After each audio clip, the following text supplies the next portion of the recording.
خلافت جماعت احمدیہ کا امتیازی نشان۔ حضرت بانی جماعت احمدیہ کے وصال کے بعد اللہ تعالیٰ کی طرف سے دی گئی بشارتوں کے عین مطابق جماعت احمدیہ میں خلافت اسلامیہ کا سلسلہ 1908 سے شروع ہوا۔ 1908 سے لے کر 1914 تک حضرت حکیم مولانا نور الدین صاحب رضی اللہ تعالیٰ عنہ نے آپ علیہ السلام کے خلیفہ اول کے طور پر جماعت کی قیادت کی۔ اس کے بعد 1965 تک حضرت صاحبزادہ مرزا بشیر الدین محمود احمد صاحب نے دوسرے خلیفہ کے طور پر جماعت کی سربراہی کی۔ آپ کے بعد خلافت کی ذمہ داری حضرت صاحبزادہ مرزا ناصر احمد صاحب رحمہ اللہ تعالیٰ کے سپرد ہوئی۔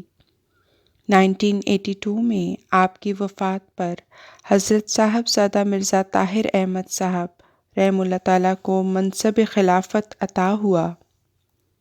2003 میں جب آپ کا وصال ہوا تو خلافت اور جماعت کی قیادت کی ذمہ داری حضرت صاحبزادہ مرزا مسرور احمد صاحب ایدہ اللہ تعالیٰ بنصر العزیز کے سپرد ہوئی، جو اس وقت حضرت بانی سلسلہ کے 5ویں خلیفہ اور جماعت احمدیہ مسلمہ کے روحانی سربراہ اور امام ہیں۔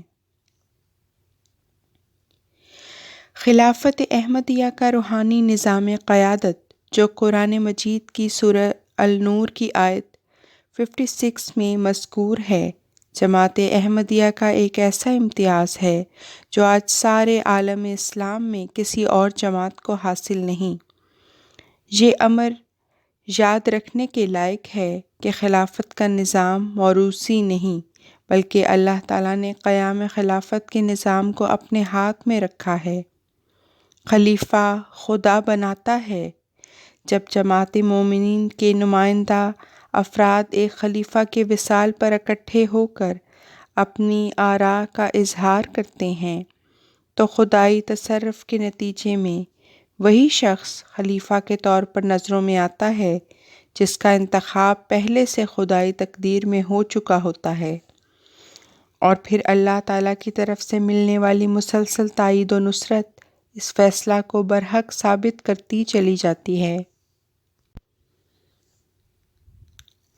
خلافت احمدیہ جماعت احمدیہ کا ایک خصوصی امتیاز ہے، جس کی برکت سے یہ جماعت ایک متحد اور منظم جماعت کے طور پر ساری دنیا میں اشاعت اسلام کا فریضہ سر انجام دے رہی ہے۔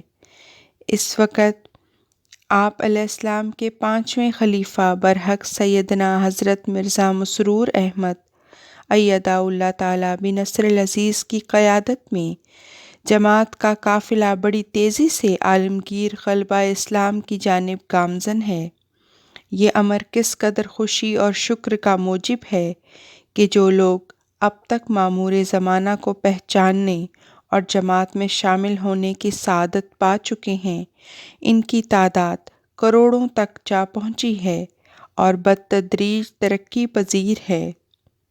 فالحمدللہ علی ذالک۔